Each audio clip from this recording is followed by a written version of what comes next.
Good morning everyone, this is Pulka Mathur from collegeunion.com and today we have Neetu Kumari Ram from Dhanbad School of Nursing, HOD of Mental Health Nursing. So welcome ma'am. So ma'am, could you please start with your introduction? Yes, good morning everyone. My name is Neetu Kumari and I am here from last 7 years. I am resident of Jharkhand.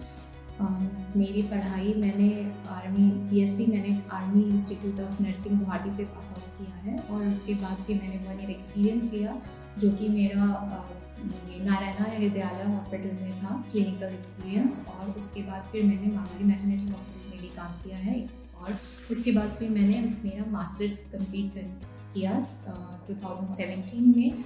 मेरा masters है mental health nursing में और उसके बाद फिर मैंने बहुत सारे वर्कशॉप्स ऑर्गेनाइज किए, बहुत सारी कॉन्फ्रेंसेस अटेंड की, रिसर्च वर्क किया, जैसे कि quality of nursing, quality of lower limb fracture के बाद पेशेंट्स का कैसे क्वालिटी ऑफ लाइफ होता है, इसका मैंने रिसर्च किया था। और मुझे इसमें मेनली ये रिजल्ट मिला कि उनका मेंटल हेल्थ जो होता है वो थोड़ा डिस्टर्ब हो जाता है लोअर एक्सट्रीमिटीज़ की वजह से।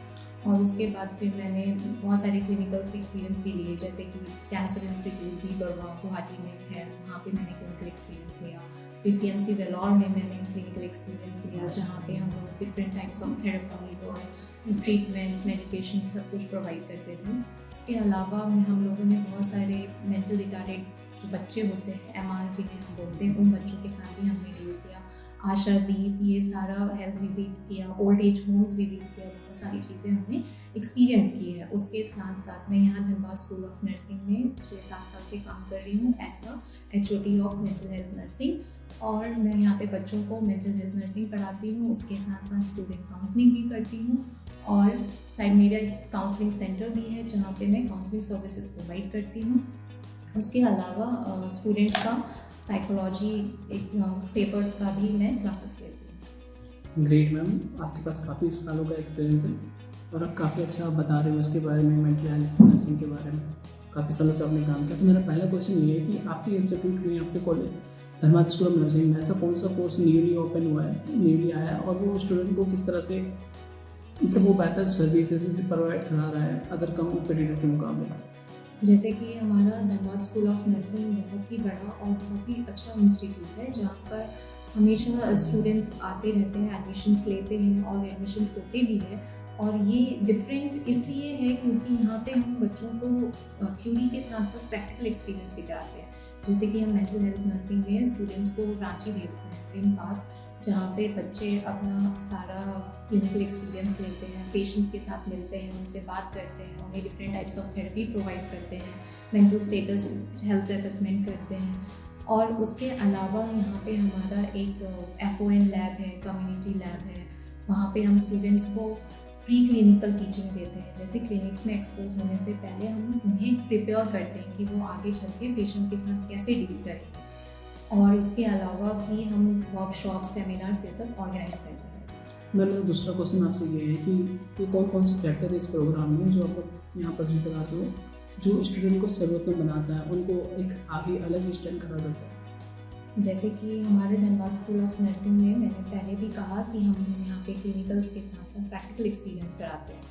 तो प्रैक्टिकल एक्सपीरियंस में हम उन्हें हमारे जो असरफी हॉस्पिटल है वहाँ पे भेजते हैं और उसके साथ साथ हमारा कैंसर हॉस्पिटल भी है, हम वहाँ पे भी स्टूडेंट्स को क्लिनिकल पोस्टिंग्स के लिए भेजते हैं। जैसे कि असरफी हॉस्पिटल में हमारे बहुत सारे डिफरेंट वार्ड्स हैं, उन वार्ड्स में वो अलग अलग पेशेंट्स के साथ मिलते हैं, उनका अलग अलग डिजीज़ प्रोसेस देखते हैं और फिर उन्हें ट्रीटमेंट प्रोवाइड करते हैं, नर्सिंग मैनेजमेंट्स प्रोवाइड करते हैं। और फिर कैंसर हॉस्पिटल में किस टाइप की थेरेपी दे रही है, कैसे पेशेंट्स आते हैं, उन्हें कैसे हैंडल करना है, ये सारी चीज़ें वो यहाँ पे सीखते हैं।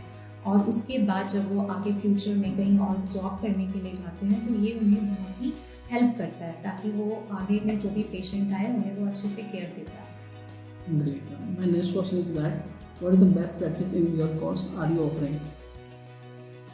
बेस्ट प्रैक्टिस हमारा सेम एज क्लिनिकल है क्योंकि हम क्लिनिकल्स के साथ स्टूडेंट्स को बाहर भेजते हैं, जिसे हम आउटडोर एक्सपीरियंस कहते हैं। जैसे कि हम स्टूडेंट्स को ओल्ड एज होम में ले जाते हैं, ओल्ड एज होम में बच्चे कैसे ओल्ड एज होम्स में बच्चे पेशेंट्स के साथ बात कर रहे हैं, ये सारा कुछ हम देखते हैं।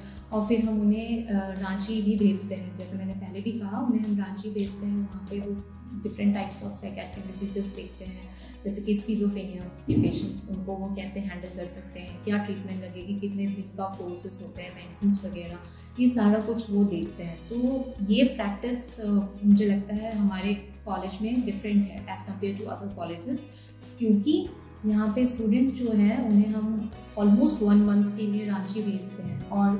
और इसके साथ साथ एक चीज़ ये है कि हमारे कॉलेज में हर सब्जेक्ट का एक अलग अलग लैब है, जिसे हम प्री क्लिनिकल लैब बोलते हैं। वहाँ पे हम स्टूडेंट्स को प्रिपेयर करते हैं पेशेंट्स के एक्सपोजर होने से पहले। तो वहाँ पे हम उन्हें कैनोला देना सिखाते हैं, फिर डमीज़ में CPR देना सिखाते हैं, कैसे उन्हें टेम्परेचर मेज़र करना है, BP कैसे लेनी है, ये सारी चीज़ें हम पहले स्टूडेंट्स को सिखाते हैं, उसके बाद जाके हम उन्हें क्लिनिकल्स में भेजते हैं।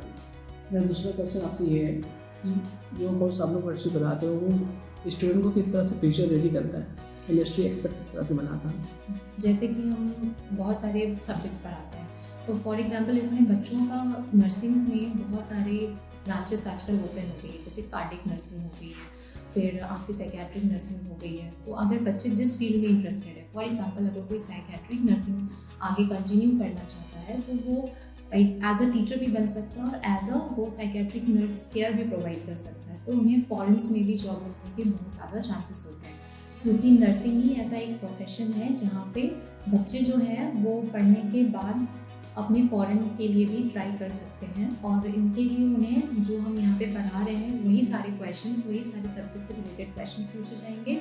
और इसके साथ साथ हम अलग से उन्हें पर्सनालिटी डेवलपमेंट की क्लासेस भी देते हैं और इंग्लिश की भी क्लासेस देते हैं, जिससे उन्हें फॉरेन में एग्ज़ाम्स देने ये सब के लिए उन्हें कोई प्रॉब्लम्स ना हो। मेरा दूसरा क्वेश्चन आपसे ये है मैम कि आप जो कोर्स आप करा रहे हो, ठीक है, ये जो कोर्स आप खुद पढ़ाते हो, तो आप खुद को कैसे प्रिपेयर करते हो, खुद को कैसे रेडी करते हो? जो कोर्स आप पढ़ाने जा रहे हो उसके बारे में कुछ जानकारी बता सकते हो? जैसे कि कोई भी एक क्लास हम लेने जाते हैं तो उससे पहले तो हम अपना क्लास प्रिपेयर करते हैं। जैसे फॉर एग्जांपल मैंने अगर स्लाइड्स से उन्हें पढ़ाने वाली हूँ तो वो सारे स्लाइड्स मैं प्रिपेयर करती हूँ। उसके बाद उन सारे स्लाइड्स में जो भी है वो मैं पढ़ती हूँ पहले खुद, उसके बाद जाके स्टूडेंट्स को पढ़ाती हूँ। और अपनी पढ़ाई में कैसे करती हूँ, जैसे कि MSc के टाइम पे हम साइकेट्रिक नर्सेस एसोसिएशन में बहुत सारे जर्नल्स आते हैं, बुक्स आते हैं, ऑनलाइन रहता है, रिसेंट एडवांसमेंट, इन सारी चीज़ों से अपडेट रह के जो भी हमारा न्यू डेवलपमेंट हुआ या वो सारा कुछ उन PPTs में मैं इंक्लूड करती हूँ और उसके बाद जाके मैं स्टूडेंट्स को पढ़ाती हूँ। और उसके साथ साथ जैसे कि मैं ISPN की मेंबर हूँ, इंडियन साइकेट्रिक नर्सेस एसोसिएशन की मेंबर हूँ, तो उसमें मुझे हमेशा अपडेट्स मिलते रहते हैं मेरे सब्जेक्ट से रिलेटेड, साइकेट्रिक नर्सिंग से। सो वो मेरे लिए बहुत हेल्पफुल होता है स्टूडेंट्स को पढ़ाने के लिए। तो कोई भी क्लासेस लेने से पहले मैं खुद को ज़रूर प्रिपेयर करती हूँ। मैम मेरा दूसरा क्वेश्चन आपसे ये है कि how does the program build connection with the industry, आप बता सकते हो? जैसे कि psychiatric nurses association, psychiatric nurses का ही बात करते हैं, तो अगर आजकल हम देख रहे हैं बहुत सारा स्ट्रेस है, कॉम्पिटिटिव लेवल बहुत बढ़ गया, अनएम्प्लॉयमेंट हो गई है, तो अगर स्टूडेंट जो है वो मेंटल हेल्थ पढ़े हुए हैं तो वो क्या करेंगे, वो खुद की कोपिंग मैकेनिज्म्स यूज़ करेंगे। घर में भी अगर कोई स्ट्रेस है या फिर कोई प्रॉब्लम हुई है तो वो जो स्टूडेंट्स जो ऑलरेडी साइकेट्रिक नर्सिंग पढ़ रहे हैं उन्हें ये आइडिया रहता है कि वो कैसे इन सिचुएशंस को हैंडल कर सकते हैं। इंडस्ट्री में भी जैसे हम कहीं पे जॉब अप्लाई कर रहे हैं, हम एज अ एम्प्लॉयर काम कर रहे हैं वहाँ पे, तो कभी प्रमोशंस मिले नहीं मिले, तो वो सिचुएशंस जो होती है, जो ग्रोथ होता है डेवलपमेंट का, उसको हम आराम से हैंडल कर सकते हैं, क्योंकि कोपिंग मैकेनिज्म्स हमने ऑलरेडी पढ़ा चुके हैं, पढ़ लिया है, तो हमें इतनी प्रॉब्लम्स नहीं होती। मतलब जो एडजस्टमेंट प्रॉब्लम होती है स्टूडेंट्स को, वो साइकेट्रिक नर्सिंग जो लोग पढ़ते हैं उनको नहीं होती है, क्योंकि उन्हें पता होता है कि हमें इस स्टेज में क्या करना है। Great ma'am. मेरा नेक्स्ट क्वेश्चन ये है आपसे कि आप जो कोर्स पढ़ा रहे हो, ठीक है, वो किस तरह के चैलेंजेस आपने बता दिया कि आप चैलेंजेस फेस कर रहे हो डे बाई डे, एंड ये है कि जो भी आप प्रोजेक्ट कराते हो रियल टाइप में किस तरह के प्रोजेक्ट आप उनसे स्टूडेंट्स से कराते हो ताकि उनको मतलब रियल लाइफ का जो रियलिस्टिक एक्सपीरियंस उनको मिल सके? जैसे कि हम 6 सेमेस्टर में बच्चों से रिसर्च वर्क कराते हैं। उस रिसर्च वर्क में क्या होता है, स्टूडेंट एक टॉपिक सेलेक्ट करता है। फॉर एग्जांपल उन्होंने stress related to first year BSc nursing select किया टॉपिक। अब वो स्टूडेंट क्या करेंगे, उस टॉपिक में जाके, जैसे उन्होंने stress related to first year BSc किया, तो वो फर्स्ट ईयर बीएससी के स्टूडेंट्स के पास जाएंगे, क्वेश्चनर्स लेके पर्टिकुलर क्वेश्चंस वो लोग प्रिपेयर करते हैं और फिर उन क्वेश्चंस को वो लोग पूछते हैं और फिर जो क्वेश्चंस यस नो या जितना परसेंटेज हुआ इसका एग्रीगेट परसेंटेज निकाला और फिर वो लोग उसको मैनेज करते हैं। तो और उसके बाद फिर वो उन्हें थेरेपीज़ देंगे या काउंसलिंग सर्विस जो भी नीड होगा वो हम प्रोवाइड करेंगे। उसके साथ कोपिंग मैकेनिज्म्स हम उन्हें सिखाते हैं। तो मतलब हम उन्हें रिसर्च वर्क करवाते हैं कि हमें अगर लाइफ में ऐसा कभी कुछ काम करना पड़े तो वो कैसे कर सकते हैं। तो हम मेनली रिसर्च वर्क उन्हें बीएससी के टाइम पे कराते हैं। मेरा लास्ट क्वेश्चन आपसे ये है कि what is the benefit and career options after the pursuing the course. जैसे कि जो भी बीएससी नर्सिंग स्टूडेंट्स हैं वो जब बीएससी कंप्लीट कर लेते हैं तो सबसे बेस्ट अपॉर्चुनिटीज़ होती हैं कि वो फॉरेन में अप्लाई कर सकते हैं, क्योंकि फॉरेन में आजकल नर्सेज़ की बहुत ज़्यादा डिमांड है और उसके साथ साथ इंडिया में भी नर्सेज़ की बहुत ज़्यादा डिमांड्स हैं। तो अगर आप ये कोर्स करते हैं बीएससी नर्सिंग स्टूडेंट और ख़ासकर कि आप हमारे धनबाद स्कूल ऑफ नर्सिंग से कोर्सेज करते हैं तो फिर हमारे कॉलेज के साथ साथ जो हमने बहुत सारे बताया कि यहाँ पे टीचिंग प्रैक्टिकल्स भी होते हैं, क्लिनिकल एक्सपीरियंस भी होते हैं, तो आपको अच्छा एजुकेशन मिलेगा और फिर आप जब फ्यूचर में कभी जॉब के लिए अप्लाई करेंगे तो बहुत अच्छी जगह में आपको जॉब मिलने की अपॉर्चुनिटीज़ रहती हैं। और आप नर्सिंग करने के बाद मेन इसका ये है कि आप कभी अकेले नहीं बैठेंगे, मीन्स अनएम्प्लॉयड नहीं रहेंगे, क्योंकि आप हर जगह हर सिचुएशंस में हमेशा एक नर्सेस की ज़रूरत होती है, हमेशा एक मेडिकल टीम की ज़रूरत होती है और उस मेडिकल टीम में हमेशा नर्सेस होती ही होती है।